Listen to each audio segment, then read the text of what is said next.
अस्सलाम वालेकुम नाज़रीन, मैं हूं लीना शिकरी। आज के इस वीडियो में हम बात करेंगे जो आज के सबसे ज़ेर बहस जो एक मौजू था वो था द इकोनॉमिस्ट में शाया होने वाला वो आर्टिकल जो लिखा गया है साबिक वज़ीर आज़म और 5 माह से अडियाला जेल में कैद जनाब इमरान खान साहब की जानिब से। और इस आर्टिकल में वो अपने स्टांस को रिटरेट कर रहे हैं, अपने मौक़िफ़ को परकायम नज़र आ रहे हैं। उन्होंने चंद अगरचे के कुछ पुराने इल्ज़ामात को दोहराया है और कुछ नए इल्ज़ामात भी आयद किए हैं और आगे का रोड मैप भी ज़रूर बताया है। सो 3 जो बुनियादी बातें और जो क्रक्स निकाला जाता है,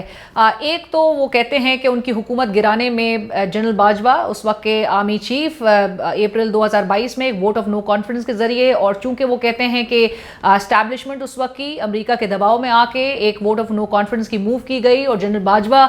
जिन्होंने उससे कुछ माह कबल ही वो जो पार्लियामेंटेरियंस थे, उनके इत्तेहादी थे, जो बैक बेंचर्स थे, उनके साथ वो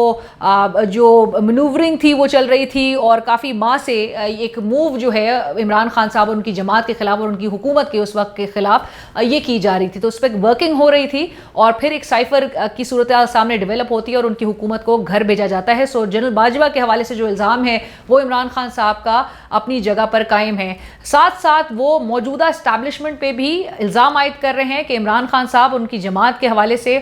जो कुछ अप्रैल 2022 के बाद से होता हुआ दिखाई दिया है आज तक, वो एक बात वाजे कर देता है कि इमरान खान साहब को और उनकी जमात को लेवल प्लेइंग फील्ड तो दूर की बात, मौजूदा एस्टैब्लिशमेंट की जानिब से, जिसमें वो कहते हैं कि आर्मी, सिक्योरिटी एजेंसीज और सिविल ब्यूरोक्रेसी वो उनको प्लेइंग फील्ड तक मुयसर नहीं कर रही है। तीसरा उनका जो एक इल्ज़ाम लगाया गया है वो नवाज शरीफ साहब पर लगाया गया है, जो कि चौथी बार वज़ीर आज़म बनने के ख्वाहिशमंद दिखाई देते हैं। वो कहते हैं इमरान खान साहब कि नवाज शरीफ साहब एक डील के नतीजे में, एस्टैब्लिशमेंट के साथ जो उनकी डील हुई है उसके नतीजे में वो पाकिस्तान वापस आए हैं, और एस्टैब्लिशमेंट जो मौजूदा एस्टैब्लिशमेंट है वो नवाज शरीफ साहब की अदालतों से एक्विटल को सपोर्ट कर रही है, और तमाम तर उन्होंने वेट जो है वो नवाज शरीफ साहब के पीछे जो है वो फेंक दिया है ताकि इलेक्शंस में उनको जितवाया जा सके। इमरान खान साहब अब ये बात द इकोनॉमिस्ट में उनका करना, और चूँकि तमाम नाजरीन आप जानते हैं कि दुनिया भर के द इकोनॉमिस्ट जो पब्लिकेशन है वो दुनिया भर की जो आपके सियासी उमूर है, जो माशी उमूर है,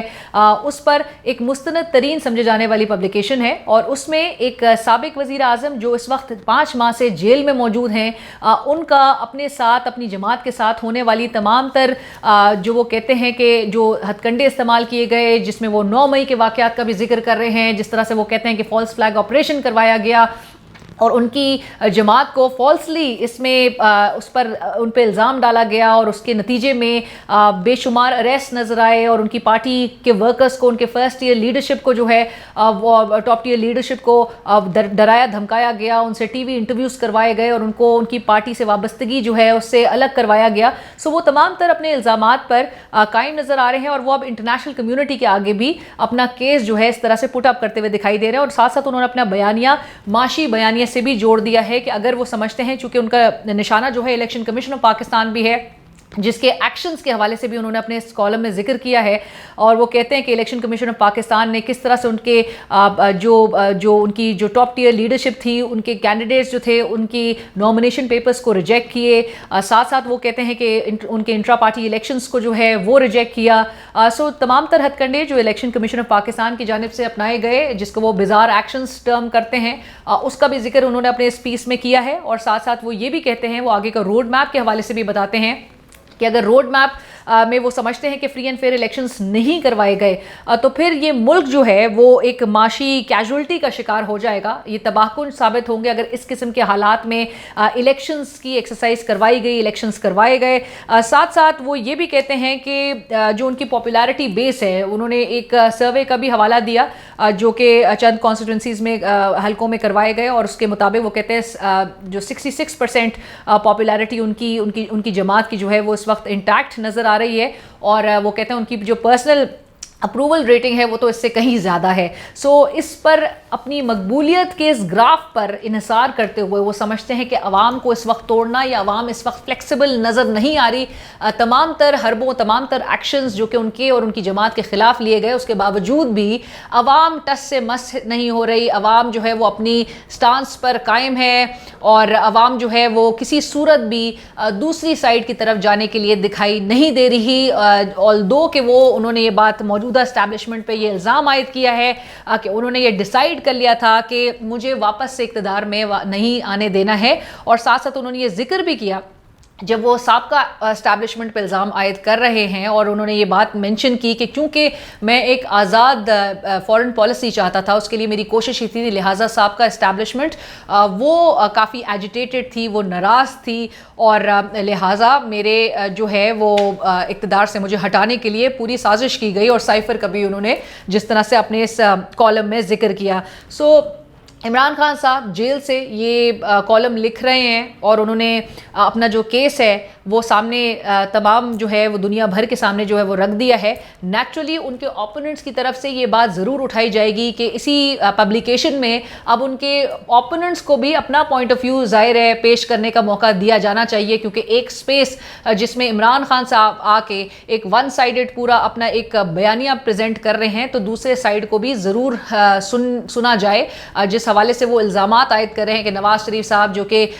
जिनकी कन्विक्शन जो है वो साबित हो चुकी थी और जिनको मुल्क वापस लेकर आया गया है, उन्होंने एस्टैब्लिशमेंट के साथ, मौजूदा एस्टैब्लिशमेंट के साथ डील करके वो वतन वापस आए हैं, और अब इलेक्शंस के लिए तमाम तर सपोर्ट इसी डील के तनाजुर में एस्टैब्लिशमेंट की जानिब से नवाज शरीफ साहब को इक़्तिदार में लाने के लिए की जा रही है। सो लिहाजा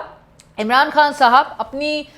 स्टांस पर कायम है, और ये वही बयानिया है जिसकी वजह से इमरान खान साहब जिन मुश्किलात का शिकार नज़र आ रहे हैं इस वक्त, उनकी पार्टी जिस तरह के हालात से गुजर रही है, ताहाल इस वक्त नज़र आ रहा है कि वो सुप्रीम कोर्ट के दरवाजे खटखटा रहे हैं अपने इलेक्टोरल सिंबल को भी हासिल करने के लिए। सो उनकी मुश्किलात में कहीं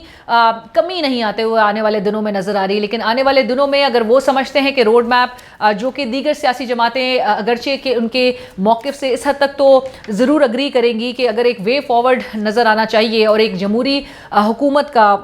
बरसरे इक़्तिदार आना, और अगर वो चाहते हैं कि जी जो रिफॉर्म्स नाफिज करवाने हैं, जो इस्लाहात ज़रूरी हैं, उसके नफाज के लिए भी ज़रूरी है कि एक फ्री एंड फेयर इलेक्शंस का इनेकाद किया जाए ताकि मुल्क को एक इस्तेहकाम की तरफ लेकर जाया जा सके। लेकिन अगर ऐसे में वो इमरान खान साहब ने जिस तरह से अपने कॉलम में लिखा है कि अगर इलेक्शंस हो भी गए इन हालात में तो वो तबाहकुन साबित होंगे, वो एक माशी कैजुअल्टी के सूरत में रिज़ल्ट करेंगे, और जहाँ पर PTI को उनके जो बेसिक राइट है कैंपेन करने के हवाले से कि वो इंतखाबी मुहिम जो है वो चला सकें, वो तक मैसर ना हो, तो ये एक मजाक बन के रह जाएगा। और ये इस मजाक जैसे इलेक्शंस को करवाने से मुल्क में मज़ीद पॉलिटिकल इंस्टेबिलिटी ही आती हुई दिखाई देगी, और ये ऑलरेडी जो हमारी इकॉनमी है उसको एक वॉलेटाइल इकॉनमी को फर्दर एग्रेवेट करती हुई दिखाई देगी। एक इमरान खान साहब ने बात ज़रूर ये भी मेंशन की कि जो